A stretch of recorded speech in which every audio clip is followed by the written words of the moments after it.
نبی کریم صلی اللہ علیہ وآلہ وسلم نے فرمایا ایماندار جو تاجر ہے وہ آخرت میں انبیاء کرام علیہ السلام کے ساتھ ہوگا۔ اب تاجر بڑا ہے یا چھوٹا؟ کسی کی دکان ہے وہ چھوٹا چادر ہے، دکان والا چھوٹا اور فیکٹری والا بڑا، مارکیٹ والا بڑا، تاجر تاجر ہے۔ اور نبی کریم صلی اللہ علیہ وآلہ وسلم نے یہ جو بشارت دی ہے نا،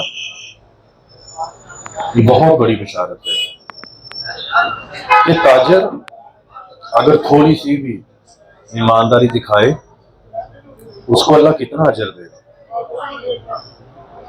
اس مارکیٹ کی، اس بازار کی برکت کا راز ایک چیز کے اندر ہے، آپ کی دکان کا راز ایک چیز کے اندر ہے، اور وہ ہے آپ کی نیت۔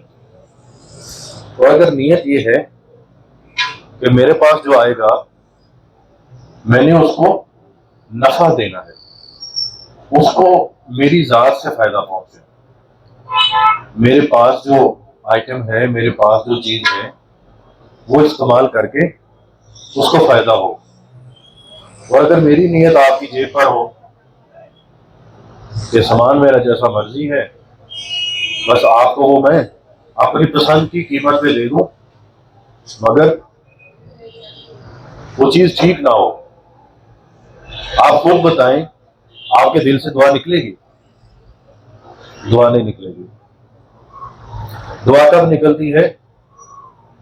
جب آپ کسی شخص کو ایمانداری کرتے ہوئے دیکھتے ہو، اور اس زمانے کے اندر جو فتنوں کا دور، یہ وہ دور ہے جس کو نبی کریم صلی اللہ علیہ وآلہ وسلم نے فرمایا تھا کہ اس دور میں ایماندار بندہ تلاش کرنے سے بھی نہیں ملے گا۔ یہ وہ دور ہے، یہ وہ زمانہ ہے۔ اپنی نسلوں کے اندر اگر آپ چاہتے ہو نا غریبی نہ جائے، تنگ دستی نہ جائے، تو پھر بے شک جس طرح زندگی گزارنی ہے دنیا داروں کی طرح گزارتے جاؤ۔ اگر چاہتے ہو کہ نسلیں امیر ہوں، غنی ہوں، گاڑی بھی ہو، گھر بھی اچھا ہو، تو ایمانداری سے زندگی گزارنا۔ یہ تھوڑا سا مشکل لگتا تو ہے، مگر نسلوں کے لیے، آنے والی نسلوں کے لیے یہ بڑے بڑے فیصلے کرواتی ہے۔ آپ کی ایمانداری، آپ کا ایک نمبر ہونا۔ اور اگر یہ چاہتے ہو کہ فقر ہو، فاقہ ہو، تنگدستی ہو، نسلیں بھی مزدوری کرتے ہوئے چلی جائیں۔ حضرت ام المؤمنین حضرت خدیجہ الکبریٰ رضی اللہ تعالیٰ عنہ کا تھا، جب وہ سامان لے کے گئے انہوں نے نا ایک خادم کے ساتھ دیا کہ اس خوبصورت نوجوان کی تجارت کا راز دکھانا، مجھے بتانا، یہ تجارت کس طرح کرتا ہے۔ اور نبی کریم صلی اللہ علیہ وسلم کی عادت مبارکہ تھی کہ اگر بازار میں کہیں جاتے، تجارت کی غرض سے کہیں جاتے، تو سامان کو دیکھتے۔ ایک دفعہ گندم پڑی ہوئی تھی، اوپر سوکھی تھی اور نیچے گیلی، اور وہ جو تاجر تھا ریٹ وہی دے رہا تھا سوکھی کا۔ تو نبی کریم صلی اللہ علیہ وسلم نے اس سے فرمایا کہ یہ تم کیا کر رہے ہو؟ تو وہ اس کرنے لگے، یا رسول اللہ ہمارے ہاں تو ایسے ہی چلتا ہے، ہم تو ایسے تجارت کرتے ہیں، ہم تو سامان اپنا ایسے ہی بیچتے ہیں۔ تو نبی پاک نے منع فرمایا کہ سوکھی کو الگ کر اور گیلی کو الگ کر۔ کبھی بھی قسم کھا کے مال نہیں بیچنا، قسم کھانے سے برکت ختم ہو جاتی ہے۔ مال تو بک جائے گا مگر برکت ختم ہو جاتی ہے۔ کبھی بھی ایک عیب والی چیز کو عیب بتا کے مت بیچنا۔ اگر کسی فریج والے کی دکان ہے تو اس فریج بیچنی ہے تو اگر اس میں کوئی کمی ہے تو بتائے، اور اگر کسی کا گولڈ کا کام ہے تو گولڈ والے تو آپ کو پتہ ہے کیسے ہوتے ہیں۔ گولڈ کا کام ہے، ایمانداری ہو، وہ بندہ ولی تو ہو سکتا ہے مگر ایمانداری ذرا مشکل سے ملتی ہے ایسے بندوں کو۔ گولڈ کا کام کرنے والوں کو تو بہت زیادہ احتیاط کی ضرورت ہے۔ حضرت واصف علی واصف صاحب رحمۃ اللہ علیہ نے فرمایا تھا، اپنی نسل کو کبھی بھی حرام رزق مت کھلانا، اپنی نسل کو اپنی اولاد کو حرام رزق کبھی مت کھلانا. ساری زندگی مشکل میں پڑے رہو گے, ساری زندگی پریشانیوں میں مبتلا رہو گے. کبھی بھی نہیں, کبھی مت کھلانا, خود بھی مت کھانا. 40 دن اگر ایک لقمہ حرام کا اندر چلا جائے, 40 دن کی عبادت قبول نہیں ہے. 40 دن کیوں کہا گیا؟ کیونکہ 40 دن ایک لقمے کا اثر انسان کے جسم پر رہتا ہے. کبھی بھی اگر تندرستی آ جائے, غربت آ جائے, تو کبھی بھی 2 نمبر راستہ کبھی اختیار مت کرنا. 2 نمبر راستہ کبھی اختیار مت کرنا. شیطان تمہیں غربت کا خوف دلائے گا کہ اگر تم 2 نمبر کام کرو گے تو تمہیں بڑی آسانی سے رزق مل جائے گا, بڑی آسانی کے ساتھ تم اپنا گزارا کرو گے. مگر تمہیں اللہ کے فضل سے وہ محروم رکھتا ہے کہ اللہ کے فضل کی طرف نہ دیکھ پائے گے. آپ مجھے خود بتاؤ, اگر آپ اللہ کے لیے ایک لقمہ حرام کا چھوڑو تو کیا اللہ کمزور ہے؟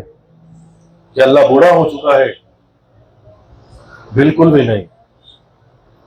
جو بندہ, جس نسل میں اللہ نے ابدال پیدا کرنا ہوگا, جس نسل میں اللہ نے ابدال پیدا کرنا ہو, اس کی 7 نسلوں میں حلال رزق پہلے چلتا ہے.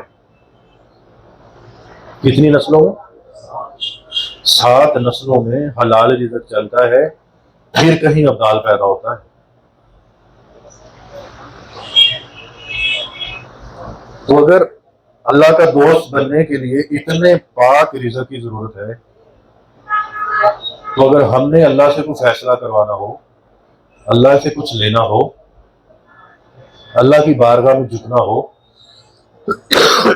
پہلی تو بات ہے دینے والی ذات کون ہے؟ اللہ کے سوا کوئی ہے؟ بیٹا نہیں, اللہ کے سوا کوئی نہیں دے سکتا. اگر ہمارے نبی بھی عطا فرماتے ہیں تو کس کی مرضی سے؟ اللہ کی مرضی سے.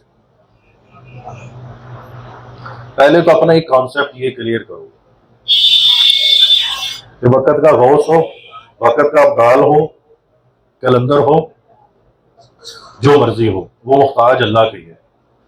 اللہ کے بغیر, اللہ کے حکم کے بغیر کوئی نہیں ہے, کچھ نہیں ہوتا, ایک پتہ بھی نہیں ہلتا. اللہ کے حکم بغیر کچھ نہیں, اللہ کے حکم بغیر کچھ نہیں ہے. اگر دکان چل رہی ہے تو یہ کس کے فضل سے چل رہی ہے؟ یہ اللہ کے فضل سے چل رہی ہے. مگر ایک بات یاد رکھنا, دعاؤں کو نظر انداز مت کرنا. دعاؤں کے بغیر نہ کرسی بچتی ہے, نہ دکان بچتی ہے, نہ اللہ کا فضل ملتا ہے. جب اللہ نے فضل کرنا ہوتا ہے نا, تو اللہ کسی صاحب دعا کو تیری زندگی میں ضرور داخل کرتا ہے. اگر میں آپ سے بولوں جو اللہ تلاش کرو, اللہ کہیں مل جائے گا؟ اللہ نے کیا فرمایا تھا کہ میرا جو ٹھکانہ ہوگا کہاں ہوگا؟ مومن کا دل. اب ہر مومن نہیں, اس مومن کا جس کا دل ٹوٹا ہوا ہوگا. اور دل کون توڑے گا اس کا؟ مخلوق توڑتی ہے. کون توڑتی ہے؟ مخلوق توڑتی ہے. صلہ رحمی کا اجر اور ثواب کتنا زیادہ ہے؟ زیادہ ہے نا. اس کی وجہ کیا ہے؟ اس کی وجہ یہ ہے کہ دل ٹوٹتا ہے. یعنی جس نے تم سے توڑی رشتہ داری, تم اس سے جوڑو. جو تمہیں دینے سے محروم رکھے تم اس کو دو. جو تمہیں مشکل وقت میں تم سے منہ موڑے, تم اس کے مشکل وقت میں اس کے کام آؤ. اللہ کی قسم, جو بندہ یہ کرتا ہے نا, اللہ اس کی نسلوں کو پالتا بھی ہے, اس کی حفاظت بھی کرتا ہے, بڑے بڑے حملوں سے بچاتا ہے, جادو سے بچاتا ہے, جنات سے بچاتا ہے, نظر بد سے بچاتا ہے, اور ایسی نظر بد جو کھا جانے والی ہو. کل ہم ایک جگہ بیٹھے ہوئے تھے, ایک بچی تھی, اس کو نظر لگی ہوئی تھی, اور نظر بھی ایسی کہ اب وہ آخری سٹیج پہ ہے, اپنی زندگی کی آخری سٹیج پہ. اب وہ سانسیں گن رہی ہے. تو کبھی کہتے تھے کہ وہ کسی محفل کی وہ روشنی تھی، کسی محفل کی وہ نور نظر تھی. آج کوئی پوچھتا بھی نہیں. آج میڈیسن لینے کے لیے بھی لوگوں کے سامنے ہاتھ پھیلانے پڑتے ہیں. نظر کھا جاتی ہے. آپ لوگ تو بازار میں رہتے ہو نا، تو نظر سے بچنے کے لیے کبھی بھی کھلی چیز مت لے کے جانا. تھیلے استعمال کرو، کلر والے شاپر استعمال کرو. کبھی وہ گوشت مت لینا جو سامنے لٹکا ہوا. وہ گوشت نہیں ہے، وہ بیماری ہے، وہ آفت ہے، وہ بلا ہے. آپ نے دیکھا نہیں کبھی کباب والی دکان پہ جاؤ نا، کباب لگ رہے ہوتے ہیں، تو جو بندے اس کے پاس کھڑے ہوں سب کی نظریں کہاں ہوتی ہیں؟ اسی کباب پر. اور وہی کباب جب تو کھائے گا نا، تیرے اندر سے سب سے پہلے عبادت کم ہوگی. ڈھک کے رکھو چیزیں ڈھک کے رکھو. ہمارے اسد بھائی وضو میں رہتے ہیں، پانی زمزم بھی استعمال کرتے ہیں اس کے کھانے میں، اور ذکر اذکار بھی کرتے رہتے ہیں. ان کے کھانے کی خوشبو الگ ہے. اللہ تعالیٰ ان کے رزق میں برکت دے، خیریں دے، رحمت دے، اور اللہ کی مخلوق کا بھی خیال کرتے ہیں. یہ میں کہہ اس لیے رہا ہوں کہ بعض اوقات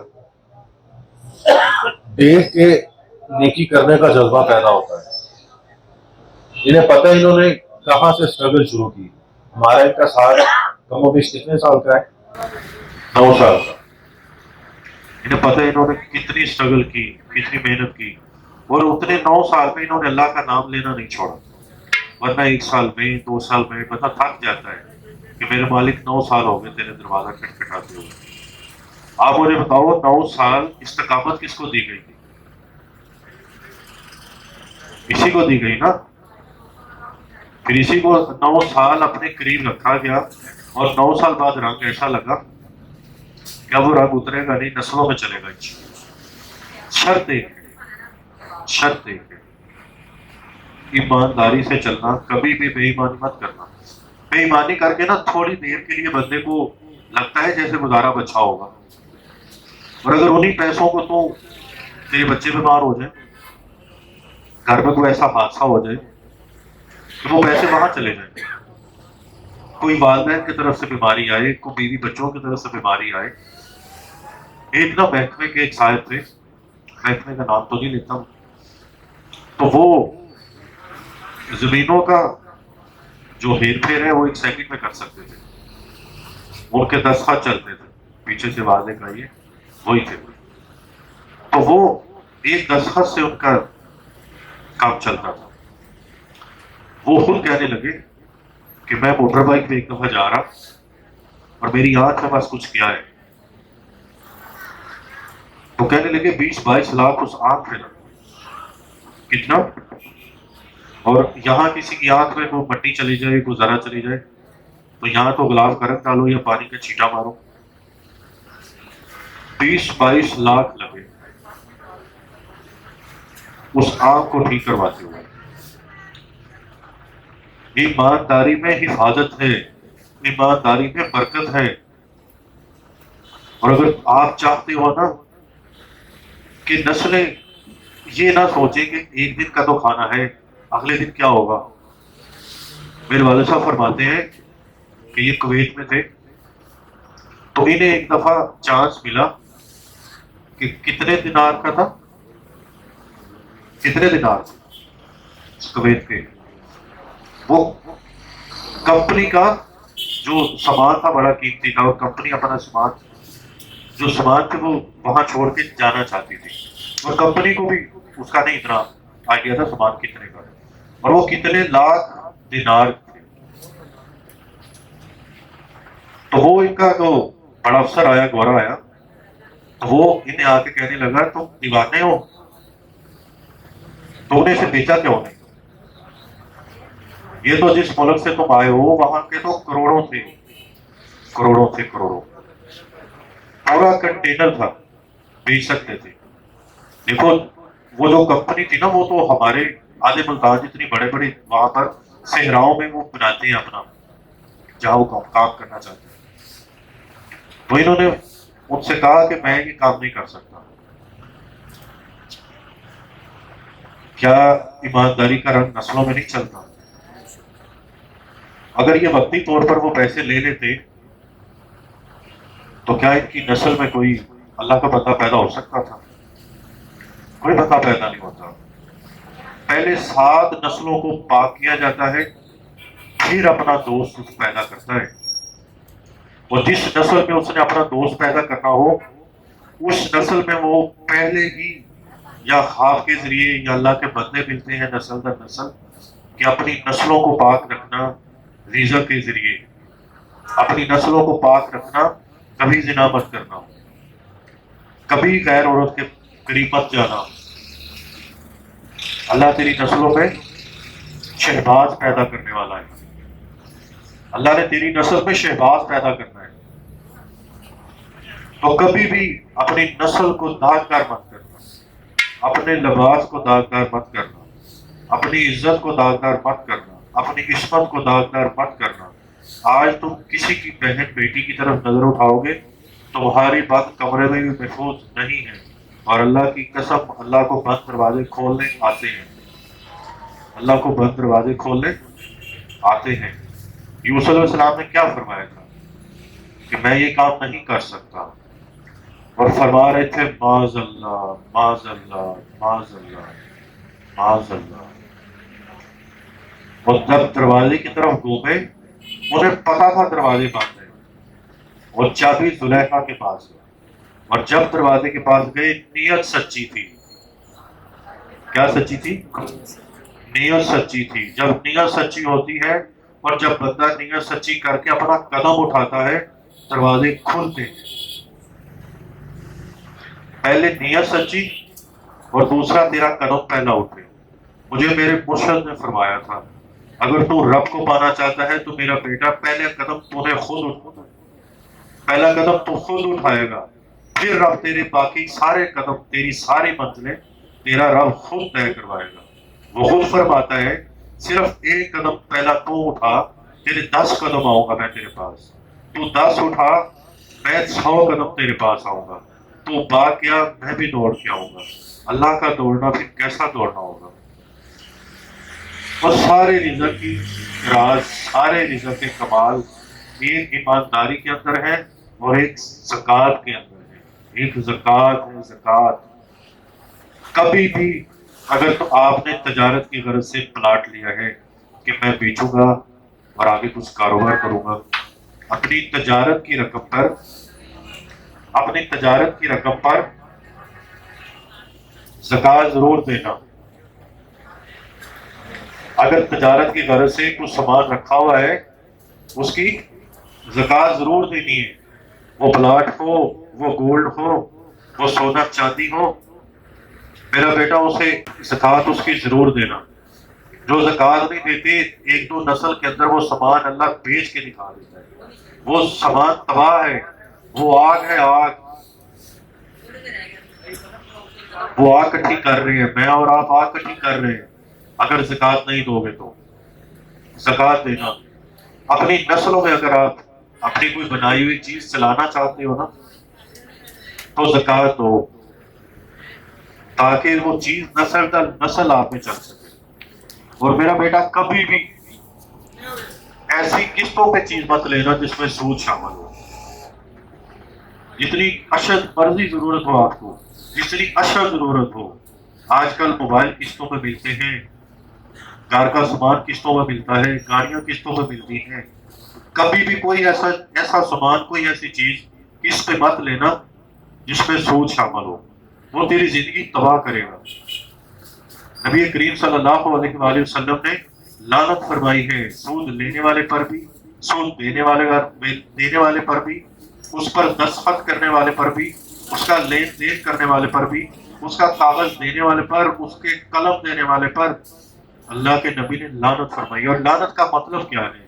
اللہ اس سے رحمت دور ہو، اللہ اس سے برکت دور ہو، اللہ اس سے عافیت دور ہو جائے، اللہ خیریں اس سے دور ہو جائے، اللہ فضل اس سے دور ہو، اللہ کمال اس سے دور ہو. اللہ اسے بانج کر، اس کی نسلوں کو بانج کر اور جس کی نسلوں کو اللہ بانج کرے، جس کی نسلوں پر اللہ لعنت کر دے، جس کی نسلوں پر فرشتے لعنت کرے، جس کی نسلوں پر اللہ کا نبی لعنت کرے، اس کے پاس کیا بچتا ہے؟ کچھ بچتا ہے؟ کچھ نہیں بچتا۔ سود تو اللہ کے نبی سے جنگ ہے، اللہ اور اس کے نبی سے جنگ ہے۔ اور آپ کا تو شہر مدینہ الاولیاء ہے، مدینہ الاولیاء۔ میں ایک عمل بتاتا ہوں، اگر فیض چاہتے ہو، کرم چاہتے ہو، کمال چاہتے ہو، روزانہ رات کو سوتے وقت اول آخر 3 بار درود پاک پڑھو، 1 دفعہ سورہ فاتحہ اور 47 دفعہ سورۃ اخلاص پڑھو۔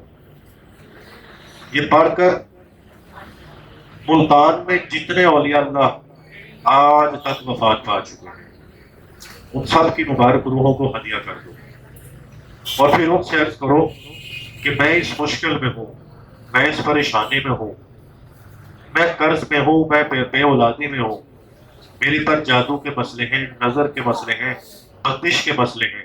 آپ دعا فرمائیں اللہ میرا مسئلہ حل کر دے۔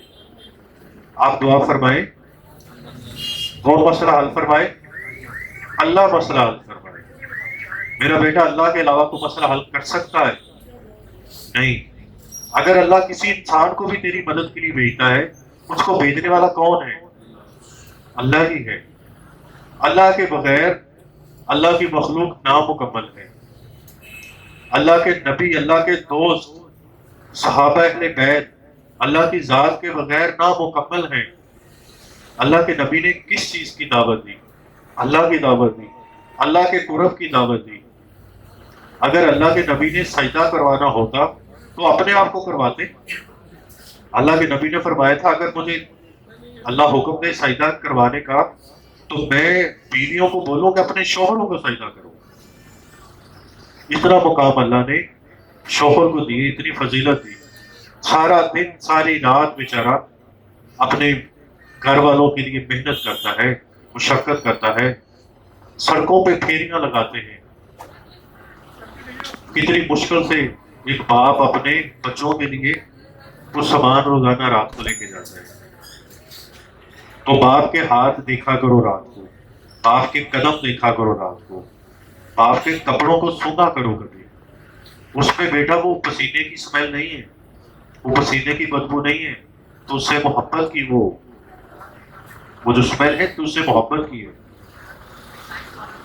ایک بابا جی تھے تو کیلے بیچ رہے تھے، ہم ان سے کیلے لینے لگے نا، تو میرے ساتھ جو ساتھی بیٹھے تھے تو میں نے ان سے کہا کہ بابا جی سے نا ریٹ مت کرنا، یہ جتنے کی بول رہے ہیں ان سے پیسے زیادہ ہی نہیں دینا، کہ اس عمر میں کوئی کروڑ پتی تھوڑی بننے بیٹھا ہے سڑک کے کنارے، صرف گزارے کے پیسے لیتے۔ تو جب انہیں پیسے دیے تو وہ کہنے لگے بیٹا مجھے تیرے پیسوں کی ضرورت نہیں ہے، مجھے وہ دہاڑی دیتے ہیں جن کے میں سامان بیچ رہا ہوں، وہ لوگ دہاڑی دیتے ہیں مجھے۔ باپ بڑا غیرت والا بھی ہوتا ہے، باپ غیور ہوتا ہے۔ باپ کے لیے سب سے مشکل بات پتہ کیا ہے؟ اپنی اولاد سے الگ ہونا۔ میں جب آیا نا تو میرا 1 سال کا بیٹا ہے، تو وہ موبائل پہ نا فون پہ مجھ سے بات کر رہا تھا۔ 2 دن وہ مجھ سے بات کرتا رہا، وہ ہنس کی بات اس نے نہیں کی۔ وہ جب بھی وہ دیکھتا ہے تو وہ میری طرف آنے کی کوشش کرتا ہے، تو وہ 3 دن سے ہنسا نہیں ہے اپنے گھر میں۔ اسے پتا ہے باپ گھر میں نہیں ہے، اب موبائل پہ وہ نظر آ رہے ہیں۔ تو اگر 1 سال کے بچے میں یہ شعور ہے تو کیا خیال ہے ہم میں شعور نہیں ہونا چاہیے؟ اپنے بھائیوں کا خیال کرو، اپنے والدین کا خیال کرو۔ اگر کوئی توڑتا بھی ہے نا رشتے داروں میں، آج وقت ہے اپنے ارد گرد وہ صلہ رحمی والی دیواریں کھڑی کرو۔ آج کر لو، آج وہ عمل کر لو، آج وہ عمل کر لو۔ اللہ کی رحمت کے دروازے اپنے لیے، اپنی نسلوں کے لیے کھلواؤ، کہ جو توڑے اس کے ساتھ جوڑ لو۔ مشکل کام ہے، کروا کام ہے، مگر کرو۔ ایک صاحب تھے، وہ کہنے لگے کہ ہمارے دور کے رشتے دار تھے تو وہ تھوڑے غریب تھے، تو کہنے لگے میں نے اپنے وہ گھر والوں کو کہا کہ دیکھو وہ ہمارے غریب کے رشتے دار ہیں، دور ہیں اور غریب بھی ہیں، تو آپ ایسا کریں ان کی ہیلپ کیا کرو، ان کے کھانے پینے میں ان کا ماہانہ کوئی بجلی کا بل ہے، گیس کا بل ہے، اس میں حصہ ڈال دیا کرو صلہ رحمی کی نیت سے۔ اور وہ کہنے لگے کہ میں نے اپنے گھر والوں کو بتایا کہ تھوڑے عرصے بعد وہ آپ سے پوری مخالفت بھی کریں گے، لڑائی جھگڑا بھی کریں گے، آج سے ہی ذہن بنا لو کہ وہ تھوڑے عرصے بعد آپ کے ساتھ ایسا کریں گے، مگر صلہ رحمی مت چھوڑنا۔ میں دنیا سے چلا بھی جاؤں، یہ راز دے کے جا رہا ہوں، اپنے گھر والوں کو کہہ رہے ہیں یہ مت کرنا، کبھی مت چھوڑنا۔ اللہ کا کرنا ایسا ہوا، تھوڑے ہی عرصے بعد وہ جو رشتے دار تھے جو ان سے پیسے لیتے تھے، مشکل وقت میں کچھ چاول لے لیے، کچھ گندم لے لی، تو ان کے مخالف کھڑے ہو گئے۔ تو جب مخالف کھڑے ہوئے تو وہ کہنے لگے آپ نے کیا ہی کیا ہمارے لیے؟ تو جب ان کے گھر والوں کو پتا چلا تو وہ کہنے لگے ہمارے دماغ میں وہی بات آئی جو ہمارے بڑے نے کہی تھی۔ تو وہ کہتے ہیں کہ ہم آج تک اس گرانے کے ساتھ صلہ رحمی کر رہے ہیں۔ وہ کہتے ہیں ہمارے گھر میں بچے بیمار نہیں ہوتے، ہمارے اوپر کوئی دشمن غالب نہیں آ سکتا۔ بڑے پتے کی بات بتا رہا ہوں، اگر تم چاہتے ہو نا جادو غالب نہ آئے، تو تیرا دشمن غالب نہ آئے، تو تیرا ظالم رشتے دار تجھ پہ غالب نہ آئے، تو اپنے غریب رشتے داروں کو تلاش کرو، ڈھونڈو، انہیں دو، چھپ کے دو۔ اگر کوئی نہیں مل سکتے تم تو کسی کے تھرو ان کی مدد کرو، مگر صلہ رحمی کرو۔ بہت بڑا راز ہے۔ اگر زندگی بڑھانا چاہتے ہو، زندگی بڑھانے سے مطلب ہے اس میں برکت چاہتے ہو، اور اگر اللہ کسی کو برکت دے دے، اور ایک بات یاد رکھنا، اگر ایک دفعہ برکت تیری نسلوں کو مل جائے پھر یہ ختم نہیں ہوتی کتنی نسلوں میں بھی، پھر یہ کتنی نسلوں میں بھی ختم نہیں ہوتی، کیونکہ اللہ کا فضل محدود نہیں ہے، اور اللہ کا فضل کسی تیرے گناہ سے ختم ہی نہیں ہوتا۔ یہ بات بڑی پتے کی بتا رہا ہوں۔ اگر تجھ سے غلطی کوتاہی بھی ہو جائے، اس کے فضل سے مایوس کبھی مت ہونا، کہ اس کا فضل ختم نہیں ہو سکتا۔ تیرا جو گناہ ہے وہ مخلوق ہے، اس کا فضل بھی خالق، وہ خود بھی خالق، اور خالق سے کیا مخلوق جیت سکتی ہے؟ نہیں جیت سکتی۔ اس کی رحمت سے کبھی مایوس نہیں ہوتا، اس کے فضل سے اگر آج غربت ہے تو کل غنی بھی ہو جاؤ گے، کل توانگر بھی ہو جاؤ گے، کل مالدار بھی ہو جاؤ گے۔ میری آنکھوں کے سامنے کتنے لوگ مالدار ہوئے، اور جب وہ آ کے کہتے ہیں نا لمبی گاڑی ہے، گھر میں خوشحالی ہے، اب کھانے کو کھلا ملتا ہے، اس کی وجہ ایک تھی، نیت ٹھیک ہو گئی۔ جو ذکر اذکار ان کو دیا تھا انہوں نے وہ کرنا شروع کر دیا۔ ایک صاحب تھے، ان کو میں نے ایک عمل دیا، میں نے ان سے عرض کی کہ جب بھی تم گھر میں داخل ہو، ایک دفعہ سلام کرنا، ایک دفعہ درود پاک کوئی بھی پڑھ لینا، اور 3 دفعہ سورۃ اخلاص پڑھنا، ہر دفعہ بسم اللہ شریف کے ساتھ۔ وہ کہنے لگے میں نے اس عمل کو پانی میں گھول کے پیا ہے۔ وہ کہتے ہیں میں نے اس عمل کو بہت کیا ہے۔ تو پھر ایک دفعہ ملے تو میں نے کہا سنائیں، تو مجھے پھر سوسائٹیاں گرانے لگے کہ اس سوسائٹی میں اتنا پلاٹ ہے، فلاں والی سوسائٹی میں اتنا پلاٹ ہے، اب میں اتنے مرلے کے گھر میں رہتا ہوں، 2-3 لمبی گاڑیاں ہیں، اور ان کا حال کہتا کیسے تھا جب مجھے ملے وہ۔ غربت تک دستی اتنی تھی کہ ایک پیسہ بھی جیب میں نہیں تھا کھانا کھانے کے لیے، ایک پیسہ بھی نہیں۔ یہ عمل نسلوں کو مالدار بناتا ہے، یہ مسنون عمل ہے، مسنون۔ وہ تیری دکان ہے، دکان میں بھی عمل کر، وہ تیری فیکٹری ہے، فیکٹری میں بھی یہی عمل کر۔ یہ سب کو اجازت ہے، آپ کو کرنے کی بھی اجازت ہے، آگے کسی دینے کو بھی اجازت ہے۔ اس میں بڑی تاثیر ہے، اس میں بڑی برکت ہے۔ اس کی وجہ ہے کیونکہ یہ نبی پاک کے مبارک منہ سے عمل ہے، ان کے مبارک منہ سے نکلا ہوا عمل ہے، اور جس عمل کی نسبت ہمارے نبی سے ہو جائے اس میں کتنی خیر ہو۔ جب آپ یہ عمل کرتے ہو نا تو آپ کے ساتھ جب باہر جاتے تو آپ کے ساتھ نا گھر کے اندر کچھ منفی چیزیں بھی داخل ہونے کی کوشش کرتی ہے، جنات کی شکل، آفتوں بلاؤں کی شکل، بے برکتی کی شکل، بے اولادی کی شکل. تو وہ چیزیں جب گھر میں داخل ہونے کی کوشش کرتی ہیں نا تو سورۃ اخلاص روکتی ہے، کیونکہ سورۃ اخلاص نیک جنات کو گھر میں آنے کی اجازت تو دے دیتی ہے، مگر مخالف جنات کو، شیاطین جنات کو، آفتوں بلاؤں کو گھر میں نہیں آنے دیتے. تو جو ہی رحمت گھر کے اندر آئی، اللہ کا فضل گھر کے اندر آیا، نیک جنات گھر کے اندر آئے، تو غربت تنگدستی ختم ہو جاتی ہے، قرضے ختم ہو جاتے ہیں، بے اولادی ختم ہوتی ہے، نسلوں میں بیٹے زیادہ ہوتے ہیں. جب فضل ہوتا ہے نا تو نسلوں میں بیٹے اللہ بہت دیتا ہے. کہتے ہیں کہ جس عورت کے زیادہ بیٹے ہو نا اس کی تصویر الگ ہوتی ہے. ہر بندے کے وجود کی ایک تصویر ہے. کیا آپ نے کبھی سنا نہیں کہ فلاں ہمارے بزرگ تھے، جب سے وہ اس دنیا سے گئے ہیں برکتیں بھی ساتھ لے گئے؟ کیسا نہیں ہوا؟ ایسا سنا ہے نا؟ تو بعض اوقات ایسا سننے کو ملتا ہے کہ اس خاندان کو کسی فقیر کی دعا ہے، اس کاروبار والے تاجر کو کسی فقیر کی دعا ہے.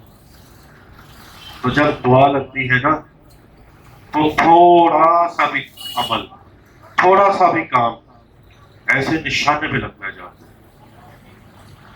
کبھی بھی حالات سے تنگ آ کر حرام کام مت کرنا، اصل میں وہی آزمائش ہے.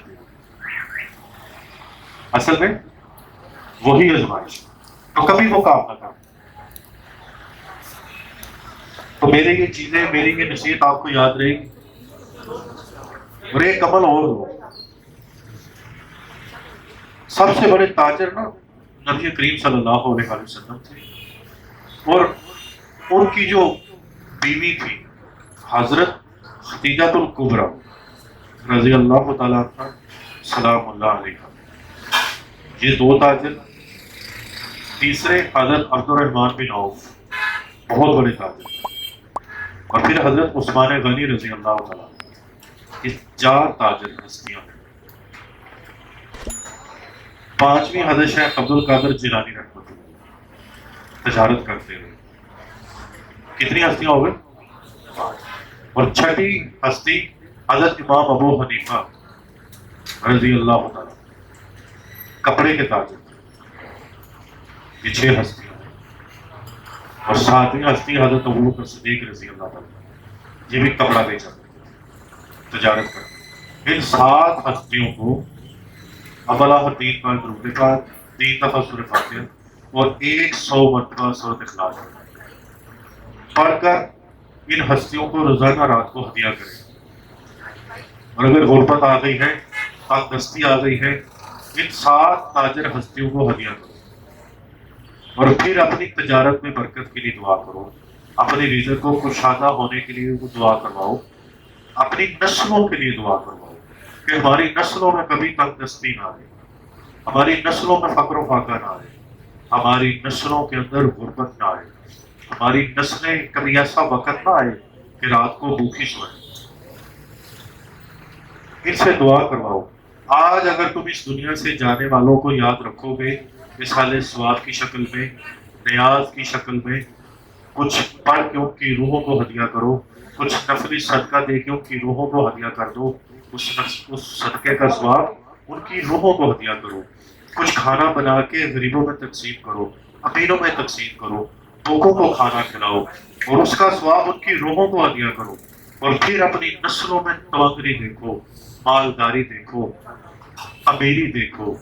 نسلیں نسلیں غیر کے رزق سے پلتی رہتی ہیں. نسلیں کچھ غیبی رزق ارد گرد آ جاتا ہے. نسلوں کے بارے میں اللہ پریشانی سے نجات دے دیتا ہے. اللہ کہتا ہے تو نے میرے دوست کا خیال رکھا، میں تیری نسلوں کا خیال رکھوں گا، میں تیری نسلوں کو پال کے دکھاؤں گا. تو نے میری مخلوق کو کھانا کھلایا. مخلوق کو کھانا کھلانے کا اتنا اجر ہے کہ اگر سمجھو دروازے پہ عذاب دستک دے رہے، اگر عذاب دستک دے تیرے دروازے پر، اور اگر تو اتنے قریب سے عذاب سے بچنا چاہے تو سب سے پہلے کسی کے پیٹ میں اپنا لقمہ ڈال دے. کوئی ایک لقمہ اس کے پیٹ میں ڈال دے تو عذاب سے بچ جاؤ گے. فرعون نے دعویٰ کس چیز کا کیا تھا؟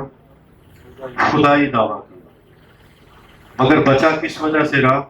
دسترخوان بہت وسیع تھا، اور جب تک اس کا دسترخوان رہا اس نے اللہ کے دوست موسیٰ علیہ السلام کو اس طرح سے تنگ کرنا شروع نہیں کیا تھا۔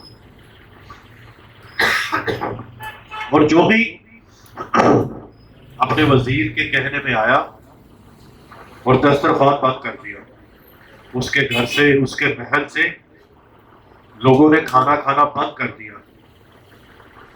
تو جب اس کے محل سے کھانا لوگوں نے بند کر دیا نا، تو عرش پہ فیصلے بدلنے شروع ہو گئے۔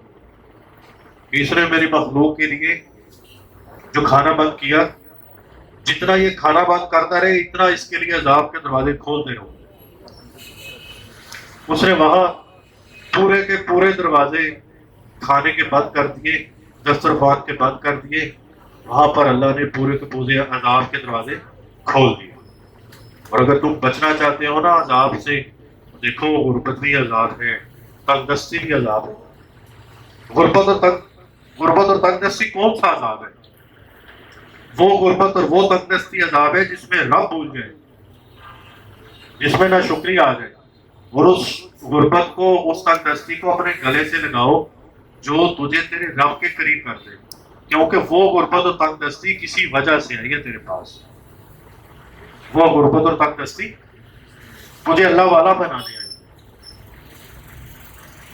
اس سکھ کو تو چولہے میں ڈال دے جو تجھے تیرے رب سے دور کرے، اور اس غربت اور تنگ دستی کو اپنے سینے سے لگا لے جو تجھے تیرے رب کے قریب کر دے۔ ٹھیک ہے؟ تو یہ عمل یاد رہیں گے، اپنی نسلوں کو بھی یہ عمل دے کے جاؤ۔ آج اپنی نسلوں کے سامنے جب تم وہ عمل کرو گے تو نسلیں دیکھ کے عمل کرتی ہیں، نسلوں کو بتا کے عمل نہیں کروایا جاتا، نسلوں کو دکھایا جاتا ہے، نسلوں کو بتایا نہیں جاتا۔ بچے دیکھ کے عمل کرتے ہیں، بتا کے جتنا مرضی بچے کو بتاؤ وہ عمل نہیں کرے گا۔ تو عمل یاد رہیں گے نا؟ تو آپ دعا بھی کرتے ہیں کہ اللہ ہماری نسلوں کو برکت دے، اللہ ہماری نسلوں کو پالے اور اپنے غیب کے رزق سے پالے۔ ٹھیک ہے، کس کو کروانا؟ ابھی ہم اولا ہر 3 بار درود پاک، 1 دفعہ سورہ فاتحہ اور 11 دفعہ سورۃ اخلاص پڑھیں گے۔ اس کا ثواب نبی کریم صلی اللہ علیہ وآلہ وسلم، نبی پاک کی پوری اہل بیت، تمام صحابہ اکرام، خلفائے راشدین، تمام اولیاء اللہ اور حضور سیدنا غوث اعظم شیخ عبد القادر جیلانی رحمۃ اللہ علیہ اور حضرت شیخ شہاب الدین سہروردی رحمۃ اللہ علیہ اس سال ثواب ہے۔ ٹھیک ہے، یہ پڑھیں اور ان کو ہدیہ کر دیں، اور جو نیاز ہے آج کی اس کا ثواب ان کی روحوں کو اللہ ہدیہ کر دیں۔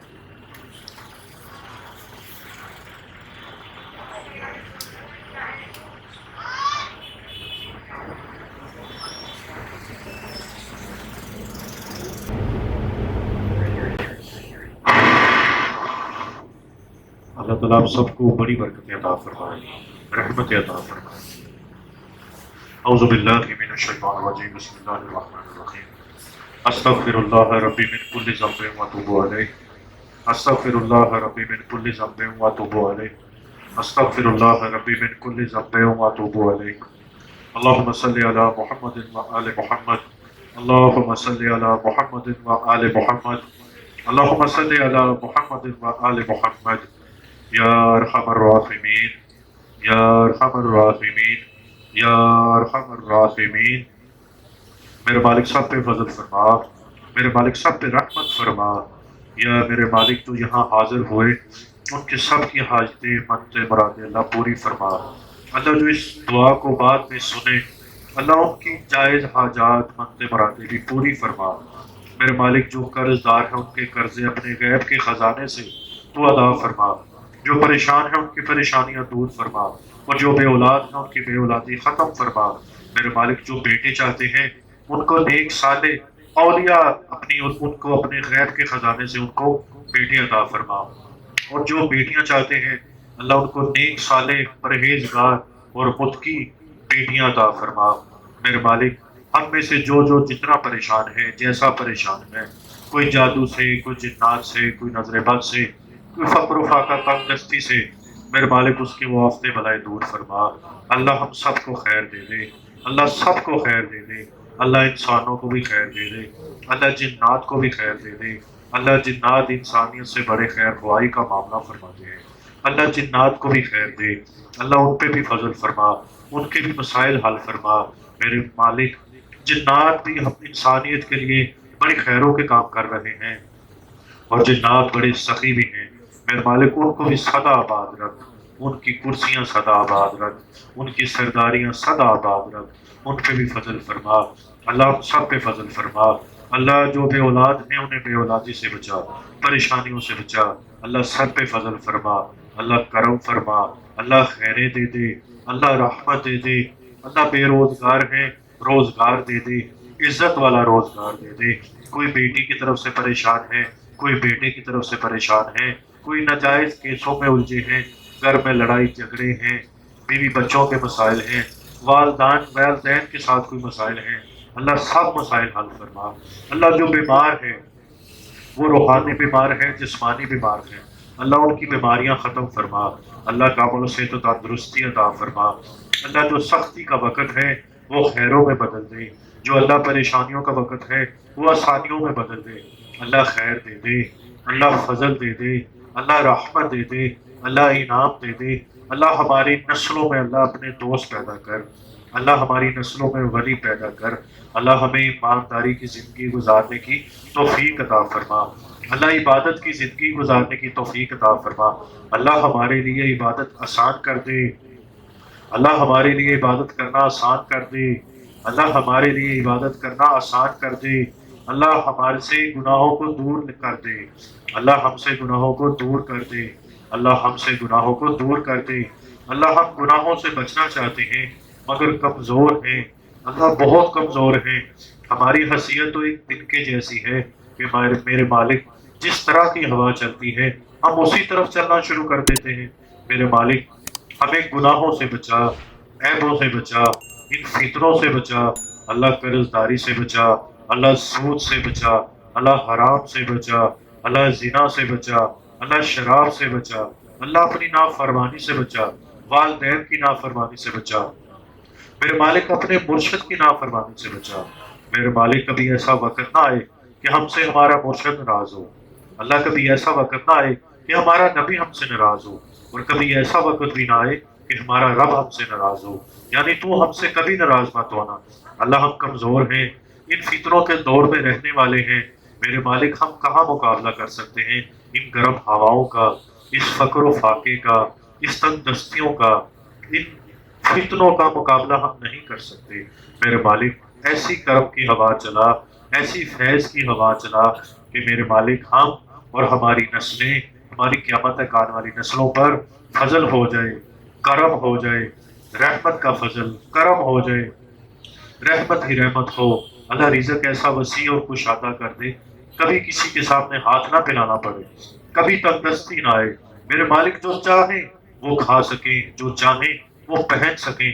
اللہ کی مخلوق، اللہ تیری مخلوق کی خدمت کر سکیں۔ ہمیں اتنا دے کہ جو بن مانگے ملے۔ اللہ ہماری نسلوں کو بن مانگے دے، اللہ جو مانگے وہ بھی دے، جو سدا بن مانگے دیتا رہے۔ اللہ انسانوں کو دے، جنات کو دے، اللہ اہل بیت کی جو موجودہ نسلیں ہیں ان کو دے، صحابہ کی نسلیں ہیں انہیں دے، خلفائے راشدین کی نسلیں ہیں ان کو دے، عشرہ مبشرہ کی نسلیں ہیں ان کو دے۔ میرے مالک اولیاء کی نسلیں آباد ہیں انہیں دے، غوث پاک کی نسلیں آباد ہیں انہیں دے، بہاؤالدین زکریا کی نسلیں آباد ہیں انہیں دے، شاہ رکن عالم کی نسلیں آباد ہیں انہیں دے، انہیں اور آباد کر دے، انہیں اور آباد کر دے۔ کوئی قریشی ہے، کوئی ہاشمی ہے، کوئی سید ہے۔ میرے مالک یہ تو عزت کے قابل لوگ ہیں، انہیں مزید عزتیں عطا فرما، انہیں مزید رحمتیں عطا فرما، انہیں مزید بلندیاں عطا فرما، اور امت کا خیر خواہ بنا۔ اللہ انہیں گمراہ ہونے سے بچا، اور ان کی برکت سے ہمیں بھی گمراہ ہونے سے بچا۔ اللہ یہ بڑوں کی نسلیں ہیں، ان پہ فضل فرما، ان پہ کرم فرما، ان پہ رحمتوں کے دروازے کھول دے تاکہ مخلوق پر بھی یہ خیر و عافیت والے بن جائیں۔ اللہ سب کا بھلا ہو، اللہ سب کی خیر ہو، اللہ سنا ہے جو سب کا بھلا مانگتا ہے، جو سب کی خیر مانگتا ہے، اس کو سب سے پہلے دیا جاتا ہے۔ اللہ ہم بھی ہاتھ اٹھائے کھڑے ہیں، ہم بھی جولیاں پھیلائے کھڑے ہیں۔ میرے مالک ہم سب کو بھی دے، اللہ سب کو دے، اللہ انسانوں کو دے، جنات کو دے، اللہ جو حاضر ہیں انہیں دے، جو غیر حاضر ہیں انہیں دے، جو بعد میں اس کو سنیں گے اللہ اس کو دے، اللہ سب کو دے دے، اللہ بغیر مانگے دے دے۔ آمین آمین آمین۔ اللهم صل على محمد وآل محمد، اللهم صل على محمد وآل محمد، اللهم صل على محمد وآل محمد۔ استغفر الله ربي من كل ذنب واتوب عليه، استغفر الله ربي من كل ذنب واتوب عليه، استغفر الله ربي من كل ذنب واتوب عليه، يا ارحم الراحمين، یا ارحم الراحمین، یا ارحم الراحمین۔ آمین آمین ثم آمین برحمتک یا ارحم الراحمین۔ ربنا تقبل منا انک انت السمیع العلیم وتب علینا انک انت التواب الرحیم۔